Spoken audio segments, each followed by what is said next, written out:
Hello, and welcome to the very first episode of Sugarfolk Homemade, a knitting podcast, mostly about what I've been knitting, but sometimes I will also talk about crocheting.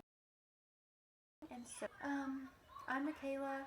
I am coming to you from a small little town in North Carolina where I live with my husband and my 3 children who are currently coloring at the kitchen table while watching a quick little show. So if you can hear that in the background, I apologize.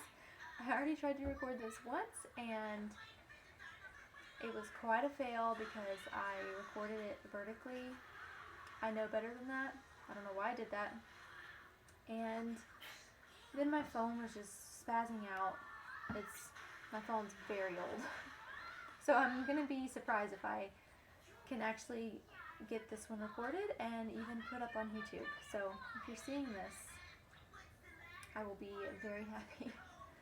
So moving right in, I'm going to start with my finished objects. And well, before I start with what I have here, I will tell you about the first thing I ever knit. I have crocheted for the past 4 or 5 years. Anything and everything, I've crocheted it. I was always intimidated by knitting, and even though I really liked the look of it, I just didn't think I could figure it out. My mind was just in crochet mode. And then when the pandemic hit, everybody, was trying new things. You're at home, perfect time to try a new hobby. So I sat down and I taught myself how to knit, and that's all I've been doing ever since. So the first thing I knit was a pair of dungarees.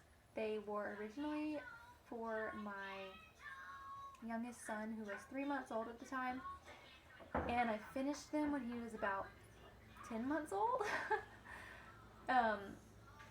And they didn't fit, of course, so I gifted them to my baby niece Meadow, who fit in them perfectly as soon as I finished them. So that ended up to be perfect, and that introduced me into my love for knitting. So after that, I decided that I really wanted, first of all, I need to adjust this. It's driving me crazy how it's like off-centered.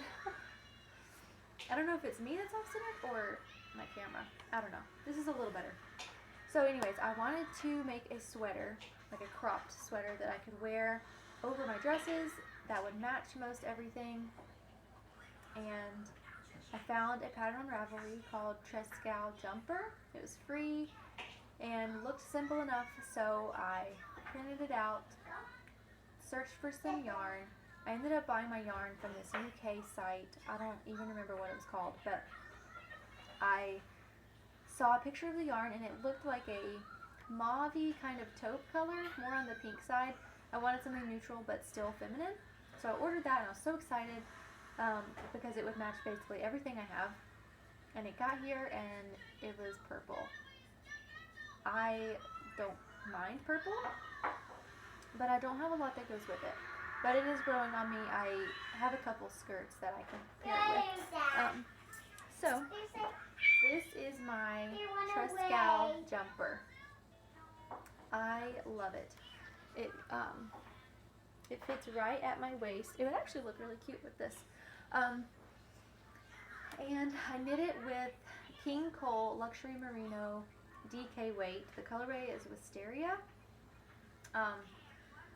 Also, I'm really sorry if I say like 300 times. I'm new to this and I can't edit. I don't even know how, nor have the time, so this is just a one shot. So bear with me through my awkwardness, and I don't know if I'm looking in the right place. I don't know a lot about this, to be fair. So, the top is a garter stitch neckline, and that's also what you were supposed to do on the sleeves and the hem.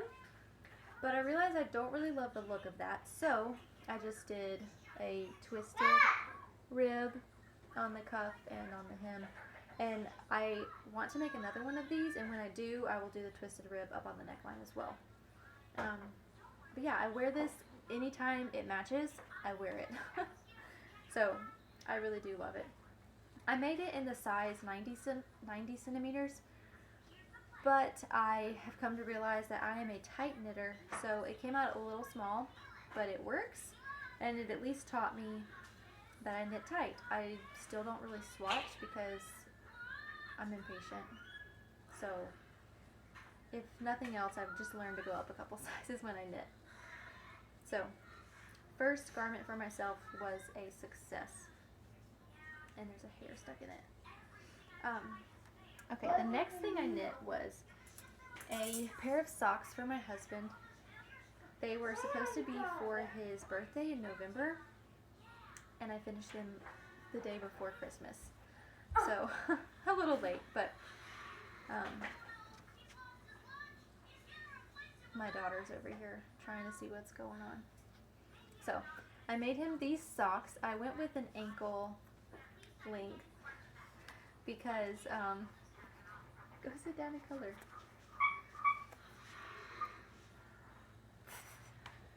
I went with an ankle sock because I knew it was going to take me a long time, and I figured if I can shorten it, great. Rosalie, stop it. Go. Go. And I used the Favorite Socks pattern by Kristen from Bull and Vine. It's a free pattern, and she has videos that go along with it, which were immensely helpful because I didn't really know what I was doing when it came time for the heel. But he loves these. I love them. They were fun. Taught me how to make a sock. And I used Patton's Croy socks in Cascade. And after I finished these, I really just had a hankering to make more socks. So, for part of my sister-in-law's Christmas gift, I promised her a pair of socks that I hadn't started yet, but I started them a few weeks ago, and I chose the Wood Nymph socks by this Handmade Life. They're so pretty. And I just finished the first one 2 days ago. Oh, by the way, I'm moving on to the works in progress section of the video. So this is what it looks like. I'm kind of obsessed with it. It's so cute. I love the heel on this one. It's just got a really nice texture to it. And this lace detail is on the inside of the foot as well. So this is the left foot. But it stops at the heel. And then this comes down onto your toes. Not really on your toes, but like on the side of your foot. And for this I used Millamia, I don't know if that's how you say it, Silver Birch. And this yarn is not quite as soft as the Patton's, but I feel like once it's worn a couple times it'll really break it in and it'll feel nicer. I'm sorry if you can hear all the child noises in the background. I tried filming during nap time, but it was a fail. So this is what we got.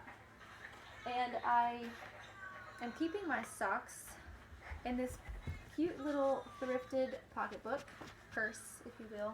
Rosie, stop it. And I am working on the cuff of the second sock.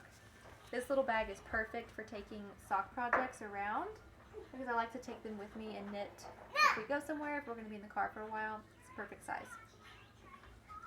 Moving on to my next work in progress. It is the Weekender Light by Andrea Mowry. I originally bought this yarn to do her wool and honey sweater, but then I quickly realized that cotton was not the best option for the hexagons. I didn't think that it would really stick out right or hold its shape well.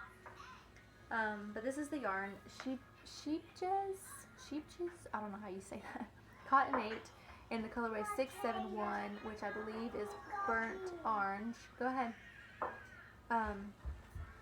And it is knitting up really nicely in this Weekender Light sweater. So this sweater is knit inside out. So I'll turn it inside out so you can see it. Yes? Do you want to see our cave? In just a minute, okay? I'm almost done.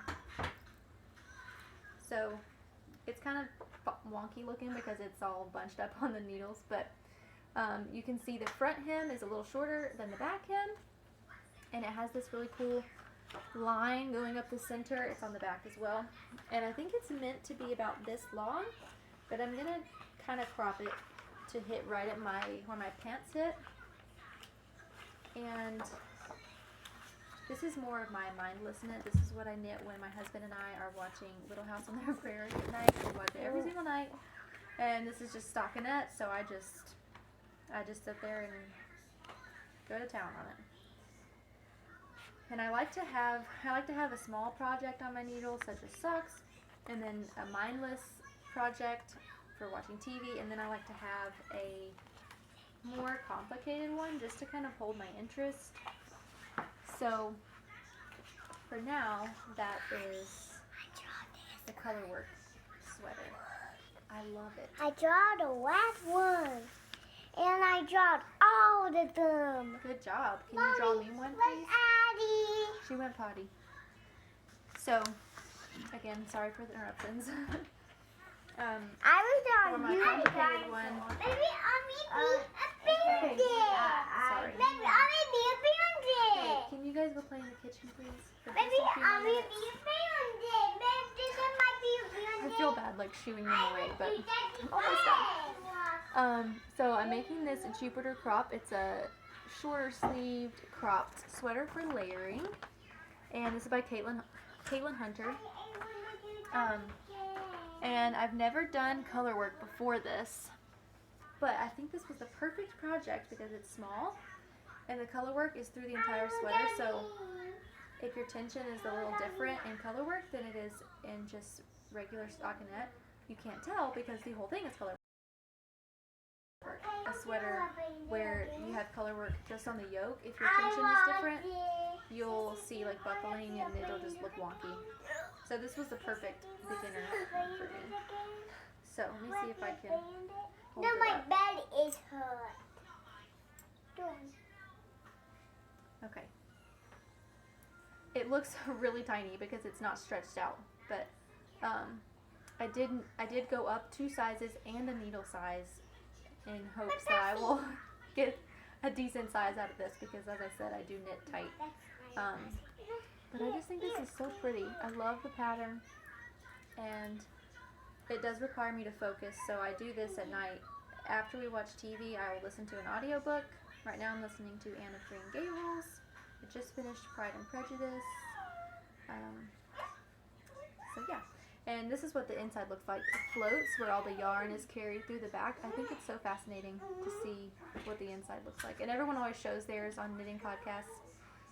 And mine aren't the neatest, but I still find it cool to look at. And all of this yarn is Cascade 220 Superwash. I don't know all the color names. It's on my Ravelry, which I will link below. I am not active on Instagram, or I would tell you my Instagram, but I'm not ever on there. So I'm just here, and on Ravelry, that's where you can find what yarns I'm using and what I'm working on. So that's all my works in progress and my finished objects for now. But I do have this sweater that I bought from Etsy. I like to go on Etsy when I'm feeling like I need to go thrifting because when I go thrifting, I find that I just buy a lot of things because they're cheap and I kind of like them. And I would rather know what I want and find it and just buy that. So that's what Etsy's good for. And I really like floral. I'm kind of into the granny style. So I found this sweater on Etsy. And I just think it's so cute. But the problem is, it is a little bit longer than I would like. I would like for it to be like here. And I can tell that this is knit. I mean, you can look at it and tell that these are knit stitches. So I'm really wanting to like kind of cut it and then pick up all the stitches and then knit the ribbing back down. But I'm having some issues because I'm struggling if I want to do it or not, because one, I hate ribbing and I don't really want to do all this ribbing.